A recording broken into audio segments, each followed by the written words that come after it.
महान American writer mark Twain ने भारत के लिए कहा था कि भारत मानव जाति का पालना है। ये वो धरती है जहाँ पर इंसानी भाषा का जन्म हुआ। ये धरती इतिहास की माँ है, महान कहानियों की दादी है और परंपराओं की परदादी है। भारत वो धरती है जहाँ पर इंसानों के इतिहास की सबसे महान और सबसे कलात्मक चीजों का खजाना है। मार्क ट्वेन ने ये शब्द भारत के लिए इसलिए कहे थे क्योंकि भारत इतिहास की सबसे प्राचीनतम सभ्यताओं में से एक है और इसने अपने हजारों साल पुराने इतिहास में कई उतार चढ़ाव देखे हैं। इसने मौर्य, गुप्ता और चोला जैसे महान और शक्तिशाली राजवंशों से लेकर मोहम्मद गजनी, तैमूर, बाबर और ब्रिटिशर्स जैसे कई घुसपैठिए भी देखे हैं। लेकिन भारत के इस हजारों साल पुराने समृद्ध इतिहास में जो सबसे महत्वपूर्ण मोड़ था वो था सन 1000 ईस्वी। ये वो समय था जब भारत दुनिया का सबसे अमीर देश था और साथ ही ये वो समय भी था जब भारत बहुत ज्यादा कमजोर भी था। इसी समय चोला जैसे महान साम्राज्य का उदय हुआ तो साथ ही एक विदेशी घुसपैठिए ने 17 बार घुसपैठ की। इस समय भारत में एक साथ बहुत कुछ हो रहा था।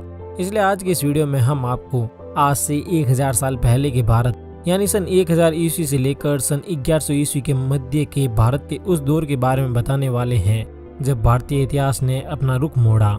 हम आपको उस वक्त के लोगों के रहन सहन, खान पान, पहनावे और जीवन शैली से लेकर भारत की अर्थव्यवस्था, व्यापार और अलग अलग राज्य कैसे शासन करते थे सब कुछ बताएंगे। साथ ही हम आपको उस वक्त के भारत के सबसे बड़े शत्रुओं के बारे में भी बताएंगे।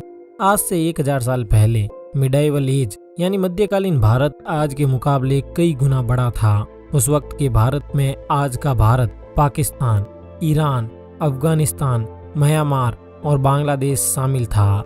उस वक्त का भारत क्षेत्रफल के दृष्टिकोण से बहुत विशाल था, लेकिन अगर हम उस वक्त के भारत की कुल जनसंख्या देखें तो वो सिर्फ 3 से 4 करोड़ ही थी। उस वक्त का भारत न सिर्फ जमीन तक फैला था बल्कि ये समुद्र में भी दूर दूर तक फैला हुआ था और इस फैलाव के पीछे जो सबसे बड़ा कारण था वो था चोला साम्राज्य।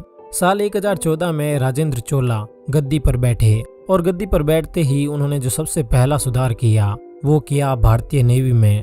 सेना के तौर पर उस वक्त नेवी के बारे में कोई भी साम्राज्य नहीं जानता था, लेकिन राजेंद्र चोला वो प्रथम राजा थे जिन्होंने भारतीय नेवी को इतना मजबूत बनाया कि उन्होंने न सिर्फ अपने साम्राज्य के आसपास के आइलैंड्स पर बल्कि दूर दूर तक के आइलैंड्स पर अपना राज कायम किया। साल 1000 में भारत पर न सिर्फ चोला बल्कि पल्लवा, चोलक्या, पांड्या और राष्ट्रकूटा जैसे कई बड़े राजवंशों का राज था। इन राजवंशों ने उस दौर में पूरे भारत में कई बड़े बड़े और भव्य मंदिरों का निर्माण करवाया। हालांकि आगे चलकर उत्तर भारत में वे कई विदेशी आक्रमणों में इन मंदिरों को तुड़वा दिया गया, लेकिन आज भी हम दक्षिण भारत में ऐसे कई विशाल मंदिरों को देख सकते हैं। ये राजा इन मंदिरों को न सिर्फ ईश्वर के लिए बनाते थे बल्कि ये मंदिर राज्य की आय का भी एक प्रमुख साधन हुआ करते थे। जहाँ पर ये विशाल मंदिर बनते थे उसके आसपास का क्षेत्र एक धार्मिक पर्यटन स्थल बन जाता था, जिस कारण उस क्षेत्र में व्यापार और रोजगार को बढ़ावा मिलता और राज्य की आय में वृद्धि होती। अब अगर इन राजवंशों के बाद हम उस वक्त के आम लोगों की जीवन शैली के बारे में बात करें तो उस वक्त के लोगों के लिए दुनिया बेहद ही छोटी हुआ करती थी, क्योंकि आज से विपरीत उस दौर में यातायात के बहुत ही कम साधन होते थे। यातायात के नाम पर उस दौर में या तो सिर्फ पैदल यात्रा होती या फिर बैलगाड़ी यात्रा। अगर किसी व्यक्ति को कुछ सैकड़ों किलोमीटर भी दूर जाना होता तो उन्हें इतनी सी दूरी तय करने में भी कई महीनों का वक्त लग जाता था और इसी कारण उस वक्त के लोग लंबी दूरी की यात्रा बहुत ही कम करते, जिस कारण उस दौर के लोगों के लिए कुछ 100 किलोमीटर दूर की दुनिया तो बिल्कुल नहीं होती। इसलिए भारत में ये कहावत भी बड़ी मशहूर थी कि यहाँ पर पग पग पर बोली बदलती है। यातायात के इतने कम साधन होने के कारण उस दौर में औद्योगिक विकास भी इतना नहीं हुआ था। पूरे भारत में किसी भी सामान के उत्पादन के लिए फैक्ट्रियां तो ना के बराबर थी। हालांकि चीन में खिलौनों और चीनी मिट्टी की कुछ फैक्ट्रीज जरूर थी, लेकिन अगर भारत की बात की जाए तो भारत मुख्यतः कपड़े, खान पान की चीजों का और मसालों का प्रमुख निर्यातक था। इस दौर में भारत इतनी बड़ी अर्थव्यवस्था था कि यह अकेला पूरी दुनिया का 30% खाना और कपड़ा निर्यात करता था। उस वक्त के भारत की जीडीपी पूरी दुनिया की 32.9% थी और ये दुनिया का सबसे अमीर देश था। अब जाहिर सी बात है कि जब कोई देश इतना अमीर होता है तो उस पर दुश्मनों की नजर तो पड़ ही जाती है। भारत पर सन 1000 से पहले भी समय समय पर कई विदेशी आक्रमण हुए थे, लेकिन साल 1000 में भारत अंदर से बिल्कुल टूट चुका था। भारतीय राजा अपने राज्य विस्तार के लिए एक दूसरे से लड़ते रहते थे और उनकी इसी लड़ाई और भारत की अपार धन संपदा के कारण मोहम्मद गजनी की नजर भी भारत पर पड़ी और उसने 1, 2 या 3 बार नहीं बल्कि पूरी 17 बार भारत पर हमला किया और हर बार भारी लूटपाट मचाई। यहाँ तक कि उसने सोमनाथ के मंदिर को भी बहुत नुकसान पहुँचाया। मोहम्मद गजनी के इन हमलों से भारत की अर्थव्यवस्था को इतना नुकसान पहुँचा कि यह सिर्फ कुछ ही वक्त में 32.9% से 28.9% पर पहुँच गई। हालांकि इतना बड़ा झटका सहने के बाद भी भारत अब भी काफी अमीर था। लेकिन अब सवाल ये आता है कि क्या किसी देश की सिर्फ जीडीपी ज्यादा होने से उसके लोगों पर भी कोई फर्क पड़ता है? बात अगर हम उस वक्त के गाँव और शहरों के लोगों की करें तो उस दौर में शहर तो बस नाम मात्र के होते थे। भारत की ज्यादातर जनसंख्या गाँवों में ही बसती थी। आज की तरह उस दौर में शहरों में भी दुकानें और मंडियां हुआ करती थी। इस तरह के बाजारों की झलक आजकल के गाँवों के बाजार में देखी जा सकती हैं। शहरों में दुकानें बेहद नजदीक हुआ करती थी और इन दुकानों में सोना, चांदी, खाने के मसाले, घरेलू सामान और इत्र परफ्यूम बेचे जाते थे।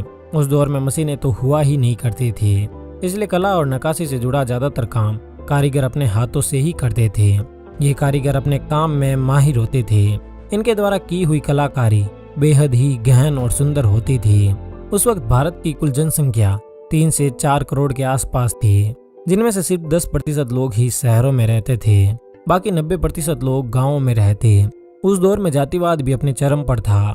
हर गांव में अलग अलग जाति के हिसाब से तालाबों का रिजर्वेशन होता और हर व्यक्ति अपनी जाति के अनुसार ही काम करता।